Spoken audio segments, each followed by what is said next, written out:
Okay, welcome to today's webinar. This is the third webinar that we're conducting here at Denison that's examining the role of culture in mergers and acquisitions. So we welcome all of you joining from the various places around the world. And good morning, good afternoon, good evening to all of you. Seems like the interest in the M&A topic continues to grow. As I mentioned, this is our third webinar in the last couple of months discussing mergers and acquisitions, and everyone has been extremely well attended. So we're looking forward to another perspective today on M&As. As we get started, you'll have the opportunity, as you have in the past, to submit questions during the webinar, throughout the webinar, and in fact we encourage people to do that so that we can collect those and try to address as many of those questions as we can with the time allotted. Today we are very honored to have Dr. Phil Mirvis joining us. Phil is a world-renowned organizational psychologist and consultant whose work focuses on large-scale organizational change efforts.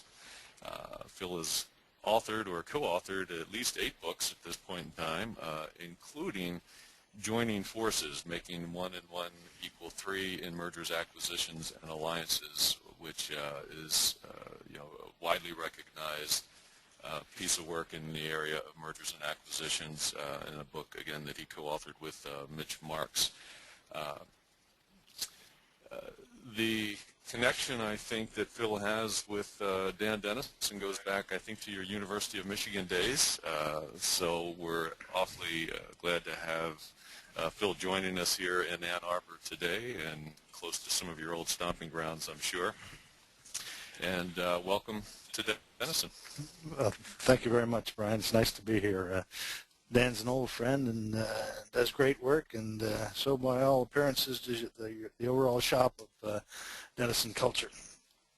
I want to talk today about mergers and acquisitions. This has been a 30-year project of mine, begun during graduate student days when my colleague Mitch Marks and I looked into a company that was acquired, and continues today on a global scale, looking at companies from the south buying companies in the north, companies from the east buying companies in the west, and so on. The first half of my talk will be a little bit about merger mania and what goes on the human side of the deal, and then second half more specifically around culture.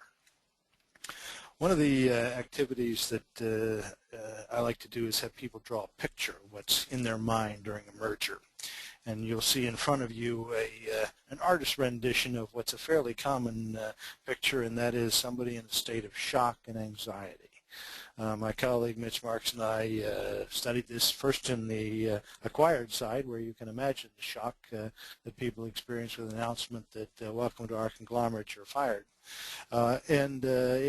Also present on the buying side of the deal. What does this mean? Will I prove to be successful paired up against them, and so on?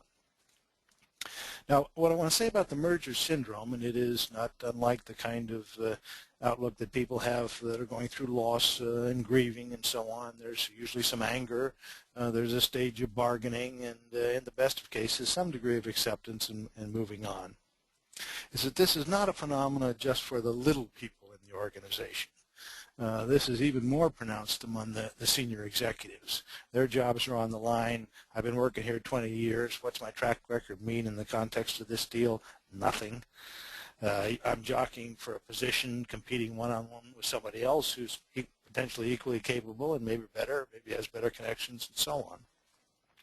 The second thing is, while it's very much a personal phenomenon, it also is represented in the organizational dynamics of bringing two companies together and in the cultural dynamics. So that's a sort of a summary, quick hit of the human side. We'll obviously come back to it in more depth. The other side of the deal is the financial side, and as I'm sure many of the listeners know very well, the success rate on mergers is very low. 65 to 80% of them fail. So you've got a hit rate of 33%. Well, that's at best. While that may work for American baseball, that's not a great commercial record. Now, there's a couple caveats here. One is new product development probably is not much higher. It just doesn't cost as much to develop a new product as to buy a business. And secondly, there are big differences depending on the type of a combination. It's easier to buy a company in your own industry, for example. You know the customers, you know the managers, and frankly, it doesn't take a lot of imagination to buy a company and lay off 30% of the staff. That gets you a short-term return for about 9 months, and then somebody else figures out that brilliant strategy and emulates it, and whatever competitive advantage you get from that goes away. So these statistics are about 3, 4, or 5 years out. It doesn't work. Now, it doesn't work sometimes because companies pay too much, sometimes because they choose the wrong partner, and sometimes because of the way they go about the combination. And that's what this next slide presents.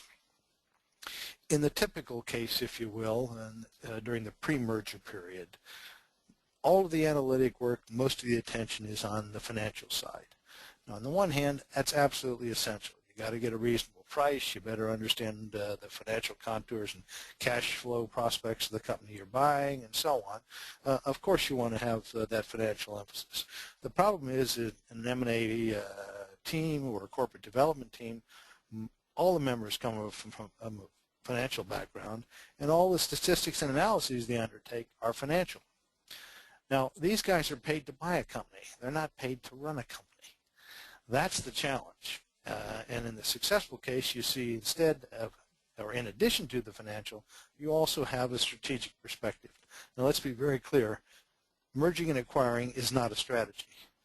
It's a means to get to a strategy that you've laid out of growing in this market or diversifying in this way and so on. And it's because you can't grow organically or don't have the cash and so on that you decide to move into a merger and acquisition.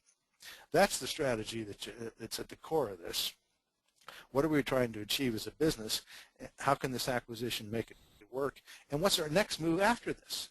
So many companies sort of exhaust themselves after one merger, but they don't understand there's 2 or 3 other plays that their competitors are making to lay out what's necessary to succeed in a particular market or product niche. Second phase is the merger phase, and in the typical case, it's political. Big question, who gets what positions? Short answer, who bought the company? Now, what you'll also see is the CEO gets up and says, you know, we want this to be a best of both, win-win. Everyone salutes. There's a certain amount of cheering. 3 months later, that CEO is off to the next deal. Middle manager comes in, the division head says, this is mine. Begins to populate it with his or her executives. HR comes in with their systems. Look, we've got modern tools, technologies, and so on. If these bumpkins were any good, they wouldn't have been bought, and so on. This is the political process. It's corporate staff hegemony, I think the political scientists call it.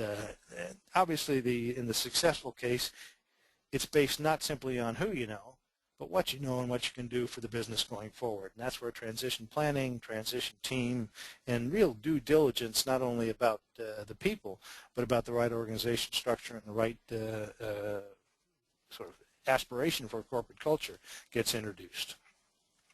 Then we come into the third phase, the post-merger period, damage control. This is when I get called. 6 months into the deal, what's happened? Hasn't realized the financial benefits that were promised. There's a lot of infighting, anger and disappointment on both sides. Some of the top talents left. The company, who's remaining, people that couldn't find another job or for one reason or another weren't mobile, had a spouse in different circumstances and so on. They're not particularly psychologically motivated to go forward. And that's when these things really go south. Now, the successful case, it's obviously about value creation, execution, and so on. So let me talk for just a moment or two about some of the key points that I think any executive has to be aware of and make center stage in the deliberations in deciding what to buy and actually effecting a combination and in building the organization going forward. This is a theoretical model, but it's crucial that you have this in mind as you conceive and execute a deal. What's the end state? Now, the 2 axes here represent the degree of change in the acquired company and the degree of change in the in company.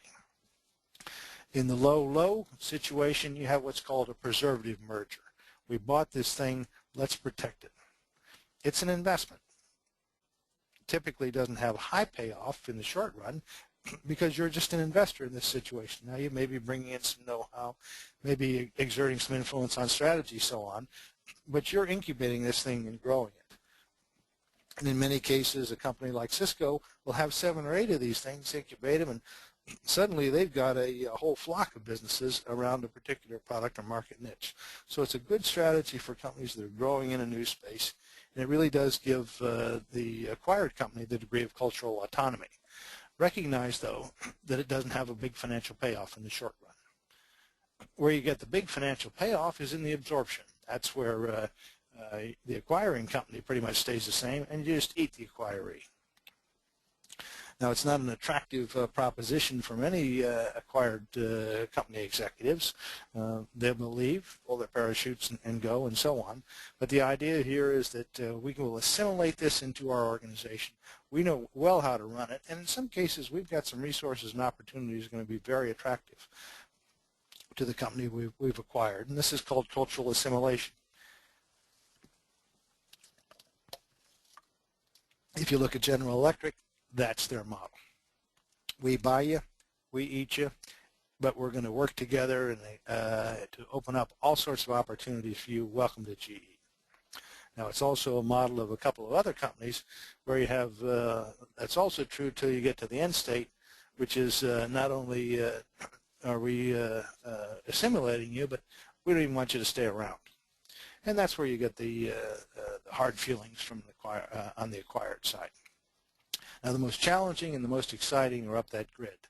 Can you add from both companies' capabilities, and can you really affect a cultural integration? We'll talk about that more later on. That's a hard one to do, and it has the highest payoff. The transformation is when you're betting the company. That's when Time and Warner merges and everyone's cheering. That's when Time and Warner joins up with AOL and everyone's beating their head against the wall saying, how could we have been so stupid? These are reconfiguring industries where we're changing our company and the acquired company, more common in the case of a merger. So it's to be very clear at the front end what this thing is about. Now, saying it so, don't make it so. And that brings us to this interesting case. Let me speak just for a moment. The companies in question shall be anonymous. They are in a high technology field. It was an acquisition. Company A bought Company B. Here was how the deal was sold to the board of directors. We're going to get some leading edge technology from Company B. We're going to bring that to a broader user base because we're a bigger company. They're fast. We're going to get faster time to market. We're going to bring our knowledge and expertise, though, to their product development and delivery process, so we'll have more reliability. And longer term, there'll be some technology transfer. When this merger was announced, people were cheering, excited, and so on. And then they began to dig into what's it like in Company A and Company B, and how well do we fit together. So you look at Company A. Their core competence, engineering and marketing. Core competence in Company B, R&D. Different core competencies, possibility of 1 + 1 = 3 here. Company A does quality.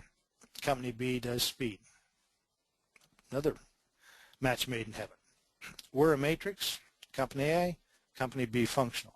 How do you fit this together? Oops. This was described as a plug-in problem. We've got no way to plug our organization into their organization. So organization enters the discussions, and there's no easy answer here. Company A says, let's plan it, except Company B is a ready, fire, aim corporation. And as you play down, you begin to see it's not just an organizational fit issue, it's a culture fit issue. Professional, collegial, teamwork, a strong sort of esprit de corps in Company A. Company B, very entrepreneurial, political. They have a star system. Some of the executives and technologists at Company B are paid 2 and 3 times what the stars at Company A are paid. Hot shop, where the way you win is when you do it my way. Everybody wants their name on a machine. Well, suddenly all the theoretic synergies are open to question. There's a lot of tension, a lot of back and forth, and you've got this situation where Company A is rushing in, fearful not to lose technologists and this key asset, and Company B is saying, what the hell do they want? What are we supposed to be doing here? How do we win? And so on. Now, this is the typical situation in a deal that looks great on paper, but when you get into the guts of the organization, you get into the guts of the culture, you see you've got some problems. Now, what typically happens is this. Company A then rolls over Company B. They've been spending 6 months studying this situation. They've got plans. They've got people in place to affect the integration and so on. And away we go. Rev up the tanks. Now, this can be done, as it was in this case, with a purpose, pleasantly, a desire to be friends, a desire to be colleagues, but all of this momentum is building, and you ultimately run over an acquiree. So what could have, in this case, been a very interesting preservative merger, slowly moving up to best of both, instead was experienced by Company B as an absorption. They're eating us, they're running us over, and so on. And not surprisingly, some top talent left, and so on. So this is where my message is, you have to think organization, and you have to think culture. So let me give just a couple of preliminary thoughts about how to think about organization and culture, and then we'll open it up, Bryan, to some back and forth between us and some questions from the audience. First of all, if we take the company A and B problem, there's a question of how and where to integrate. And this speaks fundamentally to how do we extract value in this situation. How do we respect people in this situation, and how do we create a winning organization? And the range here is from 1 to 9. 1 is a separate holding company. That's a sort of preservative deal that I mentioned. 3, strategic control. 5, a managed subsidiaries. 7, 9 to full merger and consolidation. Now, what happens in many situations is on the acquiring side or the lead company in even a merger of equals, quote unquote, the aim is very quickly to go to 7, 8, and 9. It works very well if the company is failing that you bought. Your managers are smarter than they are. Your customers won't defect, and your competitors are asleep at the wheel. Otherwise, you're just going to get some cost savings. Now, I don't want to deny cost savings. It makes the thing look good for a year, but it's easy to imitate. Painful, but easy to imitate.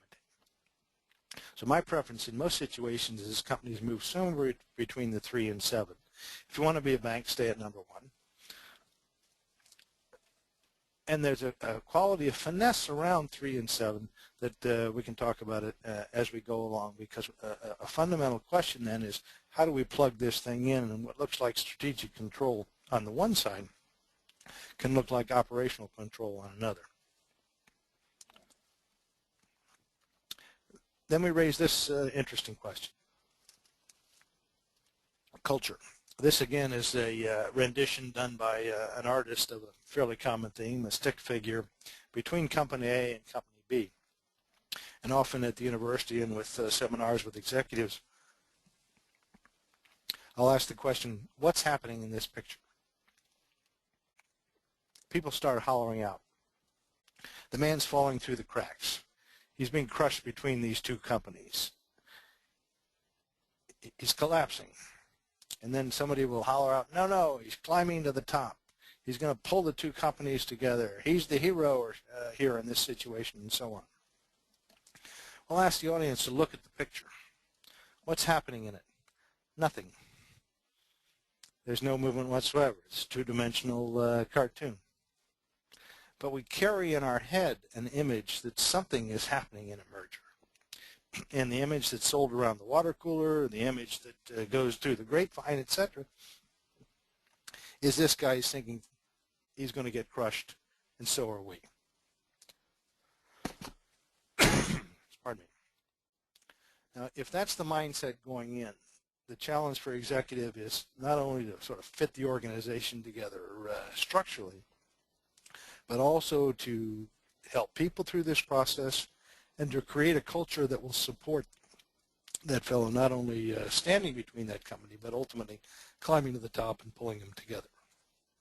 So let me get a drink of water. Bryan, perhaps as we move into our next section on culture, you can talk a little bit about what Denison does, and we'll go back and forth. Sure. Absolutely would love to do that. One of the things that obviously here at Denison, much of the work that we do looks at organizations from the cultural perspective in a variety of settings, with mergers and acquisitions being one of them. And one of the things that I found interesting in terms of some of your work, Phil, is, I'm sure you've heard this too, we often get people coming to us saying that what they want to try to do in a merger and acquisition is avoid the culture clash. And, my response to them is usually, good luck with that, because avoiding culture clashes is, I think, all but impossible. But one of the things that I really appreciate is the perspective that you have that says that it's really about using the culture clash to promote positive debate about what is best for the post-combination organization. So how do you leverage the culture clash? And I thought maybe if you could say a few words about that. Sure. The slide you have in front of you is a fairly typical representation of culture.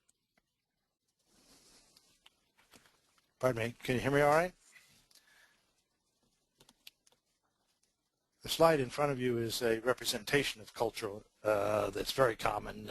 You see it in the work of Ed Schein and others, that when we talk about culture, there's a small portion that's above the waterline with the iceberg. And there's a whole, in fact, the larger part of culture is below the waterline. That's the norms and values, the private behaviors, and so on. Now, Bryan, when you mentioned, do we need companies to be the same to affect a merger? Well, of course you do, because we know that birds of a feather flock together. At the same time, we know that opposites attract, and you get a certain amount of friction and synergy by dealing with someone that's different than you, that has a different point of view, and so on. Now, the part of the question of understanding culture is that there are surface differences you notice. Do business in Japan or Korea and so on, you will see the great attention given to the card and the presentation of one. Well, that's different than an American manager, different again than a European manager. Dress and demeanor is different.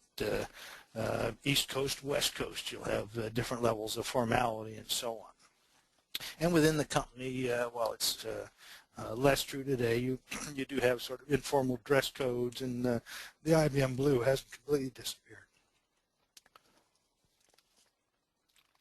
As you move down deeper into the iceberg, however, that's when it becomes interesting. So I go out to dinner with the executives from General Electric.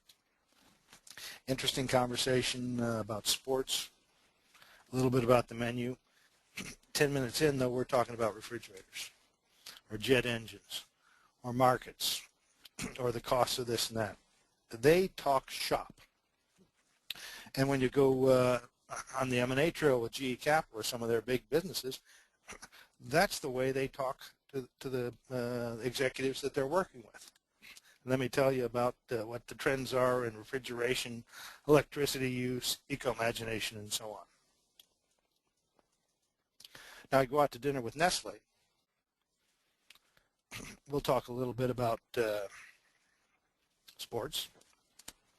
Then we'll talk about art. We'll talk about the menu.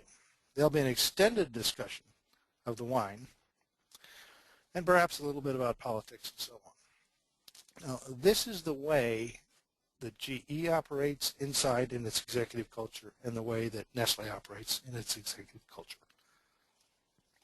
You know, I'm reminded in some of the organizations that we've worked with in the past, how some of those physical signs,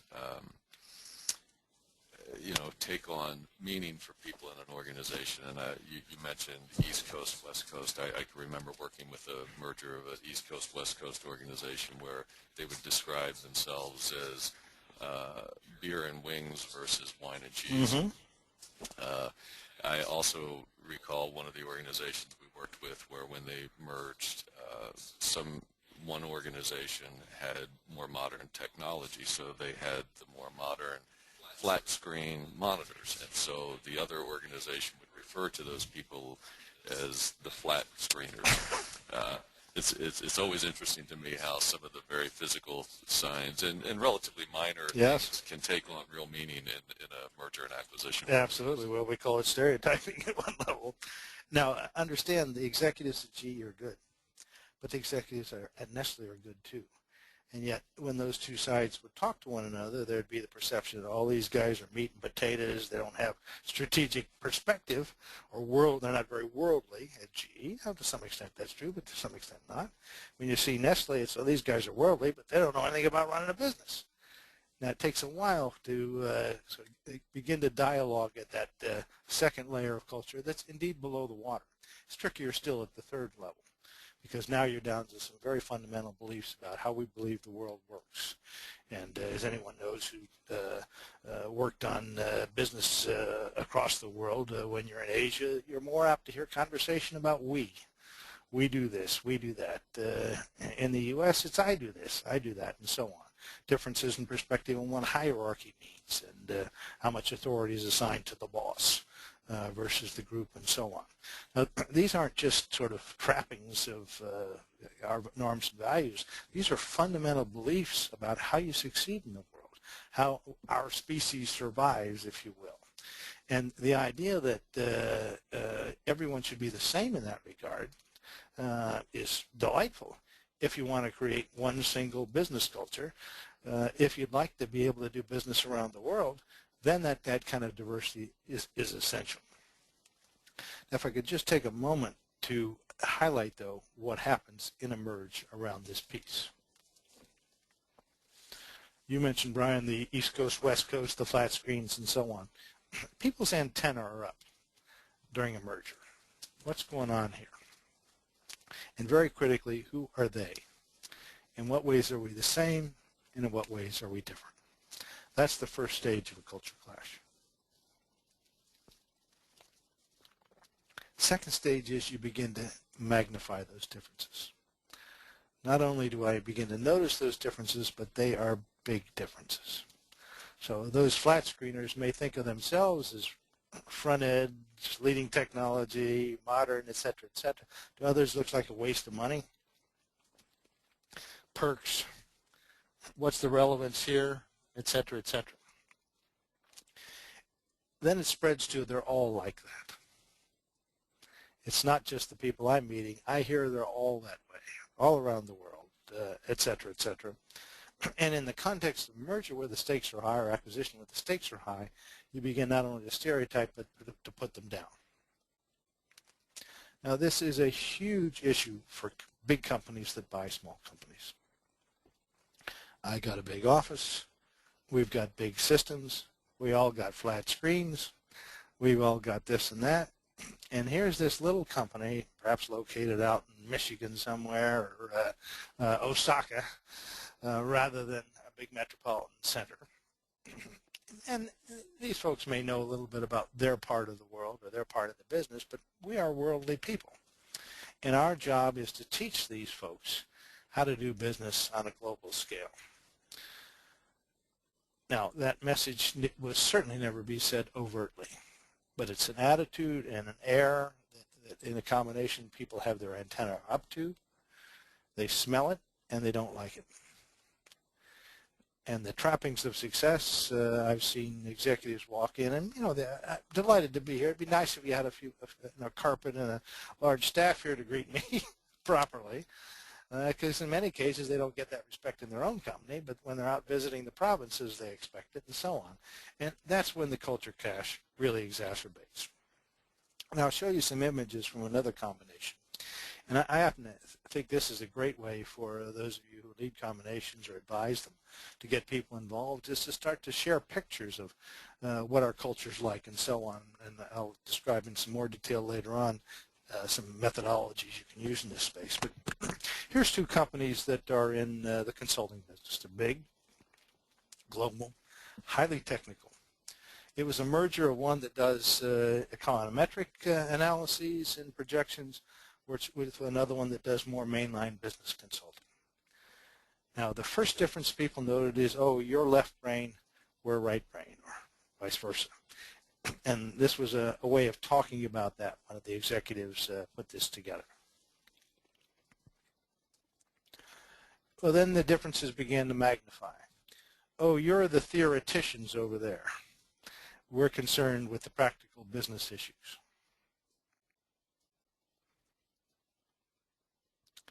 Then it moved to this phase. Well, you may have a lot of big guns, but we got a lot of big guns too. And look where they're pointed. Competitors love this.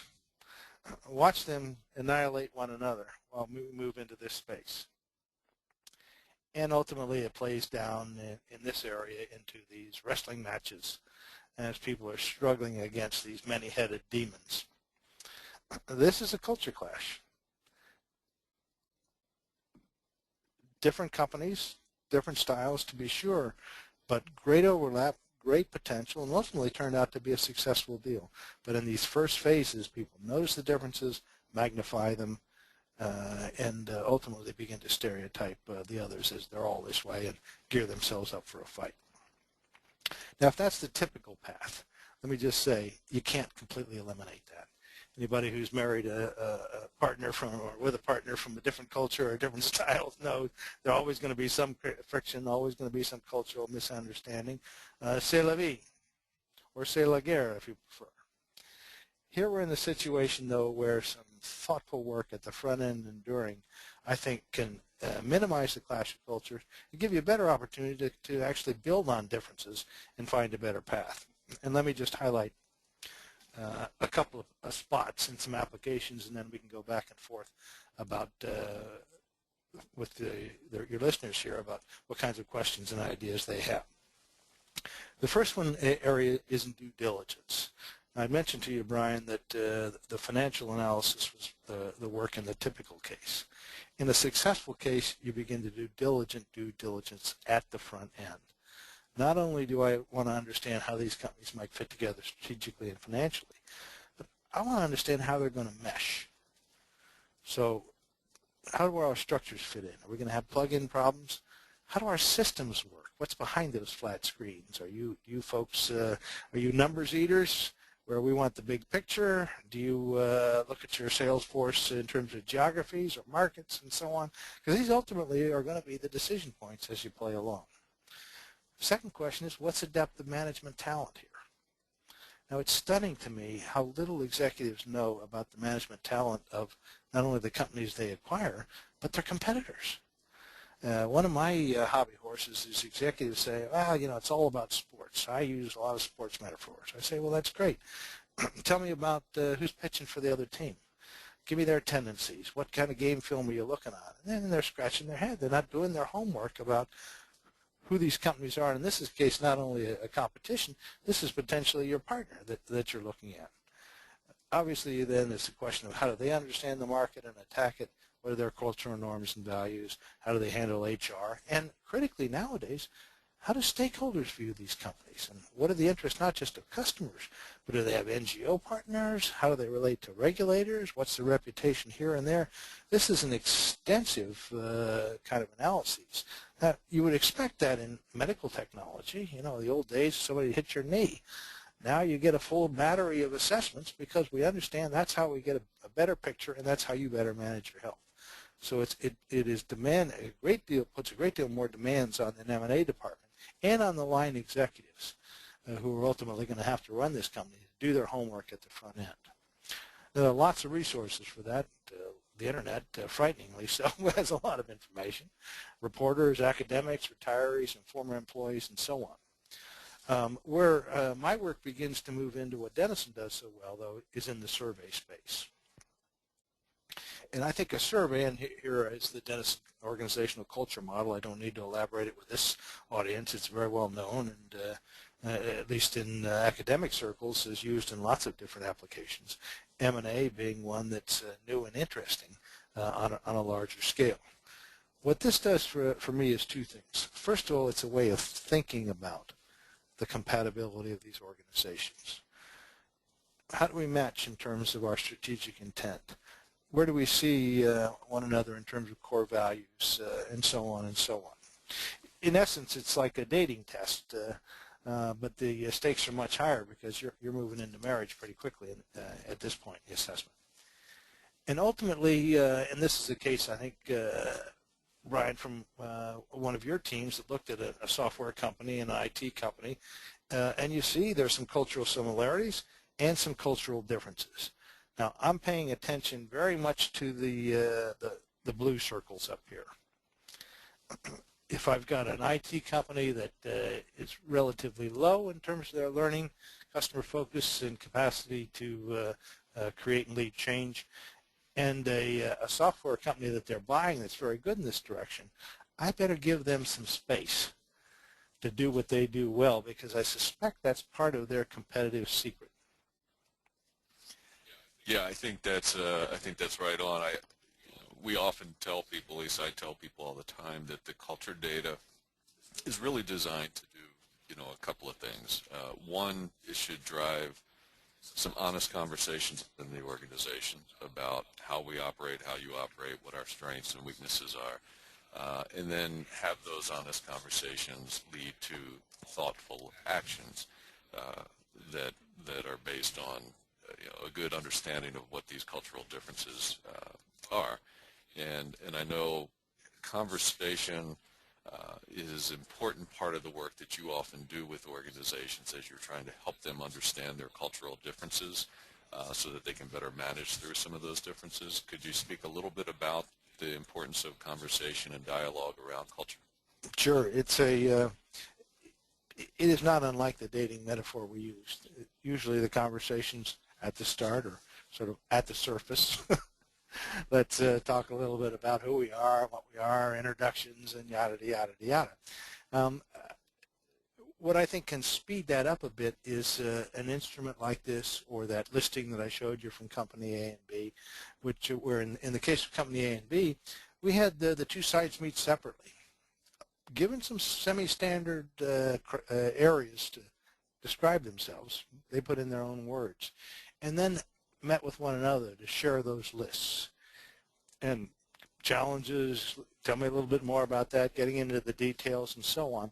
It was an interesting way for them to talk about their history, talk about their customers, talk about their traditions, share some of their heroes, and in this case also to talk a little bit about their warts and things that they weren't so proud of. So I think that kind of a structured conversation is absolutely crucial at the very senior level, and ultimately through every part of the business that will be affected by the integration, all the way down to the operating staff. I've had these situations where 400 or 500 people in an auditorium have been involved in these conversations simultaneously, and then we do some reporting out because in and of itself what this does is not only surface information, but it legitimates the conversation about culture that then can go on over drinks into the evening, the next business meeting, informally, and on and on. It says culture is part of the dialogue here. It also can be revealing. So when I look at this chart of the software acquisition integrated company in the red space, I had an interesting situation. Mitch was involved in this one as well, my colleague Mitch Marks, where we were looking at things like strategic direction, vision, goals, and so on. And this company was described as having a half-ass approach, if you'll excuse the expression. Their reds were low. Well, the other company that they were merging with also had a half-ass approach. The CEO said, well, if we put these two together, we're going to make a complete ass of ourselves. And people were chuckling and so on. And then they made the decision that, look, this is a competency that neither of us has, but we need to have to be successful in our competitive environment. So they spent some time and talent investing in people who had some interest and skills in this space, and bringing in some outside resources to sharpen up their thinking about strategy, and even on the softer side in presenting the vision, adding a little sizzle to the steak. Now, this was a conversation about culture, how we think about our business, and frankly, how well we deliver in that conversation. And that takes a while. People will tell you their strengths from day one. It takes several weeks, in many cases months, to talk about what we don't do well, what we don't have here. And the linchpin is trust. I'll never tell you if I don't trust you. Right. Yeah, and I think, your point about looking at these particular charts right here and noticing, where one organization has strengths, other organization has some weaknesses, where they both have some weaknesses. The other thing I find that's important is often to explore what looks like common strengths in an organization. Two organizations that have potentially strong core values will often say, well, that's great. We're both strong on core values. And to the extent that their core values are similar, that is something that they can leverage. To the extent that their core values may be different or potentially in conflict with each other, having strengths in that area can raise some issues, because you have core values that people hold closely but may have to adjust or change as they go forward. Same with things like team orientation. We both might be strong on team orientation. One group might use functional intact teams, another group might use cross-functional or virtual teams. So being able to use this data to dig down and really get at the root of how these organizations operate and how they function, but use the data to start that conversation has really been something that we found of value. And fortunately, we're seeing more and more organizations. You mentioned earlier on that often you're getting the phone call post-merger when the organizations are either in crisis mode or see some potential problems on the horizon.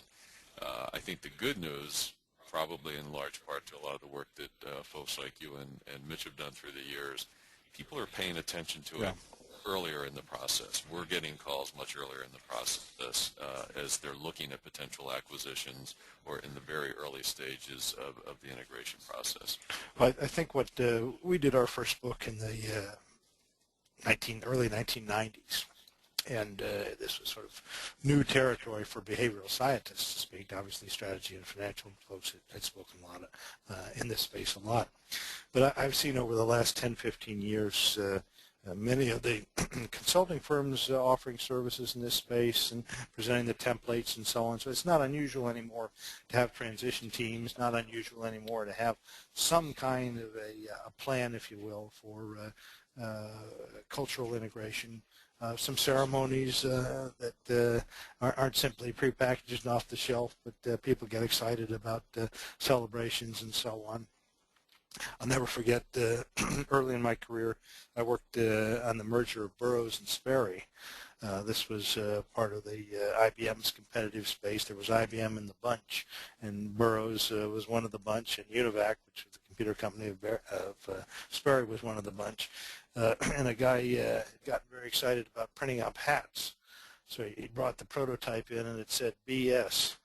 And people were like, oh my God. How about a gesture where we reverse that? Burroughs bought Sperry, but let's put the S first, SP. So there's a little attention to these matters as you think about the new organization. Now, that said, I think it has to be a simultaneous conversation, not only about how you do things, et cetera, but equal attention to that organizational question. Because that's where how we do things can either be facilitated or completely damaged. And I'm working with the last several years with a global company that made an acquisition of smaller businesses in an interesting market where social responsibility, ethical consuming, nutritious food, there's been a number in here. I'll not give you the company name specifically, but a number here where these big companies want to enter into a healthier food category and want to show a more human and caring face to society. Coca-Cola, Nestle, Unilever, many companies have made buys here. Now, as they looked at this, we talked about culture. They said, well, we're not the same as these guys, but I think there's a lot of compatibility. We've got good hearts, we've got a common view of the marketplace, we have a history of commitment to social responsibility. Neither of us is particularly commercially savvy, but we know we got to get better on that and so on. And it looked very promising. But they had different organizational structures. So yes, indeed, our brand managers are talking to one another, but you had factories that were very tightly connected to your brand managers. This was a company. Well, we don't even have factories. We have what we call a supply chain that makes stuff for our brand managers. So this part of the organization is going to be a part of the supply chain. So you've torn up an organization in order to conform to the parent company structure. And within 2, 3, 6 months, people are saying something's different here. Not only do I not see my old friends, but they're operating differently, they're not happy.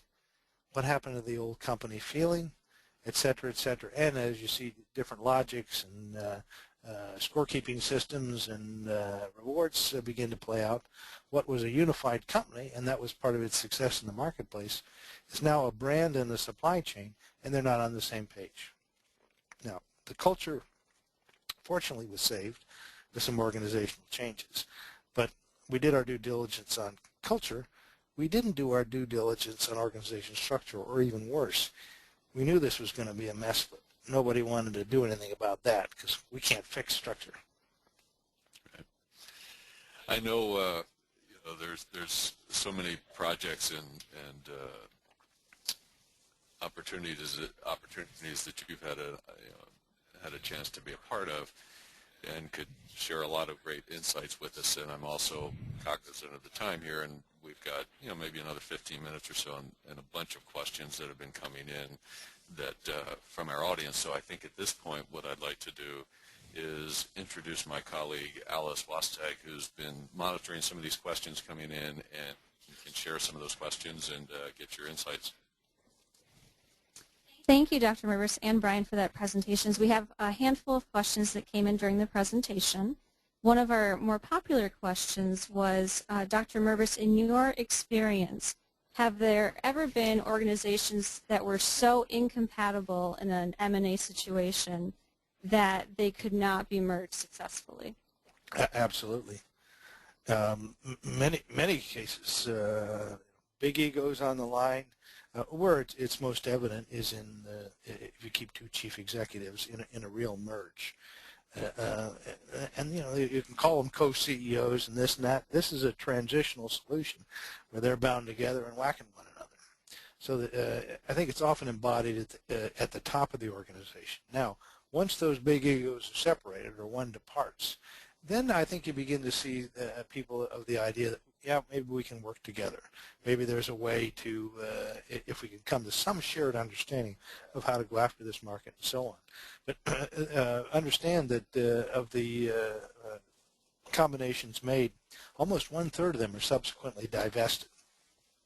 Now that's either a case where the commercial market changed, so it doesn't make sense for us to work together one another, or you want to go back and do your own thing. But equally is the situation if this marriage didn't work, we're getting a divorce. Thank you for that. Another popular question we had was, when organizations are having problems, how do you go about diagnosing these issues? I think Bryan had mentioned a key one is conversation. In many organizations, you have this phenomenon, there's a dead moose on the table, or there's something on the table. Everybody knows there's a problem. It's creating the legitimacy where somebody can say, that really stinks. I see it, and that really stinks. So it is creating a space where people can have a conversation and begin to ask more detailed questions about what's behind this, what might be contributing to it, and why. If we would continue this for a moment with the example of the two software and technology companies here, here's the differences in those things. Now this gives some structure to that conversation about what's the problem. So when I see a gap of 0.31 on core values, it's fundamentally a question, well, do we each have strong values but they're just different? or if they're very different values, then we better talk these through. And these aren't necessarily values about trust and whether you treat people well. These are maybe some deep values about how you win, how much offense you use, do you pass versus run, and so on. Now, they can also be very deep values, if we go back to the case of A and B, about what makes people successful. So the company A was a deep belief that harmony and teamwork is integral to our success. Company B, it was a deep belief that we work with free agents. They come in here, they score a lot of points, they carry a lot of people with them, and then they're gone. That's how you succeed in this business. Now, in that case, that's a very difficult merge. Better to either say, well, everybody's going to play free agent sports, or let's keep this thing over here, given its characteristics in the marketplace, and preserve it as best we can. In an earlier slide, you had talked about the phases of M&As, and we had a couple of questions about the clash between the financial perspective and the behavioral perspective. So the question is, how can you turn a focus on finance into a focus on culture, people, and as you talked about, strategy, or at least keep that conversation as part of the agenda? Yeah, I think the key is to get the people that are ultimately going to have to run the business in the conversation early. There's no executive who will have to sort of work with a group of subsidiary managers that says, I'm not interested in their people, their culture, their operations, just show me the numbers. At least that executive wouldn't last very long in most industries. But by the time that executive is involved in the combination, this thing is 90% cooked. The numbers have been run, key influences have been set, and so on, without any consideration of whether we're going to be able to succeed with this thing operationally 2, 3, 5 years out. So it's to get the executives involved early on. Now, that doesn't necessarily mean it's very difficult to complete this kind of a survey prior to the deal. You can make some guesstimations. But once people are in, this provides a structured way to have a conversation and so on. Now, I can speak out of both sides of my mouth. I really like to have HR involved in these things. But I don't want HR involved with the strategy folks and with the finance folks if the executives aren't involved in overseeing it. So I'd like HR to be in there pitching, but I want to see the executives who are going to run the show, well, not only involved in the analytics, but speaking to the behavioral side of this throughout. And that's people look at what the executives look at, how they spend their time, and so on, and make a judgment about that, how much the human side means accordingly.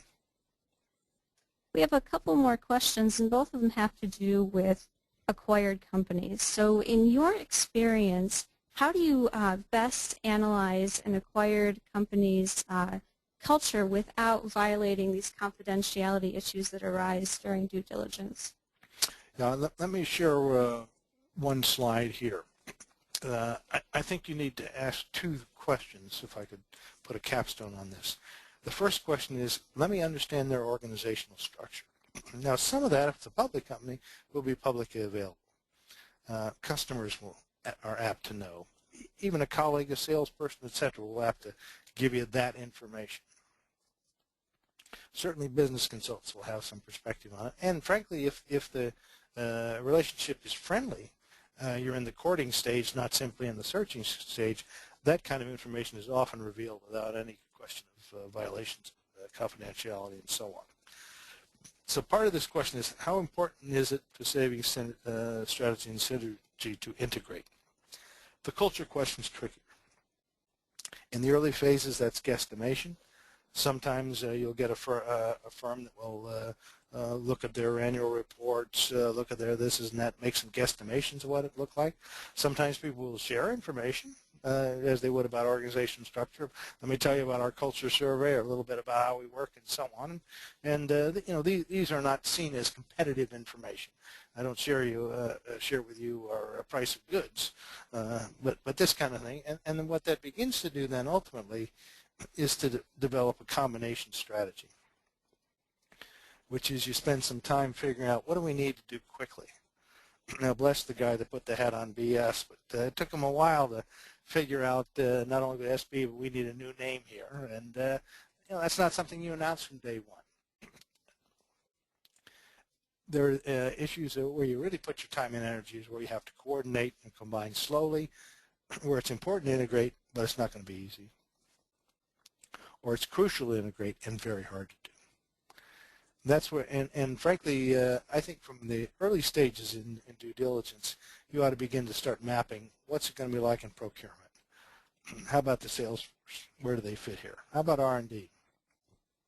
And so on. Begin to populate this map, including ones down there in the separate category. And then the other part of this question has to do when you're learning about this acquired organization and you're finding that this acquired organization has better practices than the acquiring company, but the acquiring company doesn't recognize that. How do you help mediate that kind of situation? I mean, that's a tricky one. There, one of the things that merger psychologists will tell you, which I fancy myself on good days, is that one of the concerns on the acquiring side is very much that they're better than us. They're smaller, they're probably closer to the market, oftentimes they're younger, and so on. And while, yes, we're from Rome visiting the provinces, these characters are in a market where they know what they're doing, they're fast, and they got flat screens and we don't, et cetera, et cetera. And there I think I would say two things. One is we know that the real value of mergers is not what you get the first year. It's what do you get over 5 years. Are you able to sort of to have an executive not only come into your company via this route, or a technologist or a salesperson and so on, but ultimately lead your company in some significant roles over the next several years. And if you think of this rather than I'm competing with this person for the job, as opposed to I'm helping to recruit the next generation of talent to lead this company, that's a different shift in mindset. Now, in that context, if I'm on the acquiring side, I need a boss and peers that help me to retain that attitude rather than I got to crush this kid before he makes me look bad. Well, that's our last question for today. I'm going to pass the mic back to Bryan now. Thanks, Alice. Appreciate your help with our webinar today.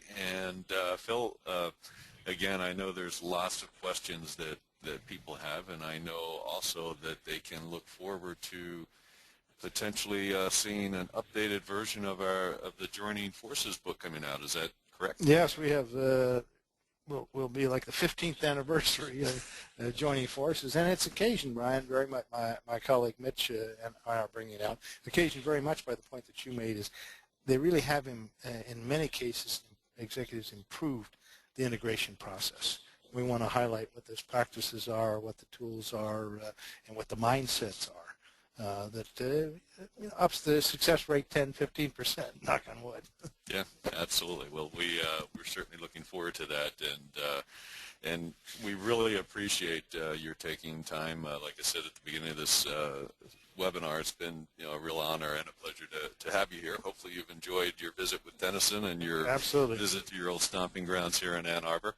I'm sure that's always good for you to get back and see the old town. So we thank you very much. This is the last webinar that we're doing here in 2009, so we'll be taking a little bit of break here as the holiday season approaches and gearing up for 2010. I'm sure as we get towards the end of this year and early next year, all of you who are listening in will get some information about what's on our agenda for 2010. So we thank all of you for joining us today and look forward to a prosperous 2010. Thanks again, Phil. My pleasure.